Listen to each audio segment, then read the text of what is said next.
যখনই স্পিকার ঘোষণা দেবে যে এবং অনুরোধ করবে সংশ্লিষ্ট মন্ত্রীকে বিলটি উত্থাপনের জন্য, তখনই দাঁড়াতে হয়, দাঁড়িয়ে বলতে হয় উচ্চস্বরে আপত্তি আছে। মাননীয় স্পিকার, এই বিষয়টা স্বচ্ছ রাজনীতি এবং মানুষের জীবনের নিরাপত্তার সাথে অঙ্গাঙ্গিভাবে জড়িত। এই জন্য এই বিষয়ে তাকে কনক্লুশন করার জন্য অন্তত আরো 2 মিনিট সময় দেওয়ার জন্য আমি আপনাকে অনুরোধ করব। ধন্যবাদ আপনাকে।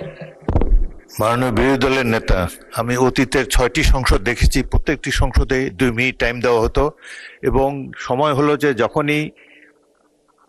যখনই স্পিকার ঘোষণা দেবে যে এবং অনুরোধ করবে সংশ্লিষ্ট মন্ত্রীকে বিলটি উত্থাপনের জন্য, তখনই দাঁড়াতে হয়, দাঁড়িয়ে বলতে হয় উচ্চস্বরে আপত্তি আছে। তখন যে আপত্তিকারী সংসদ সদস্যকে 2 মিনিট বলার সময় দেওয়া হতো। যাই হোক, মাননীয় বিরোধী দলের নেতা, আপনি আরো 2 মিনিট বলতে পারেন, মাননীয় সদস্য।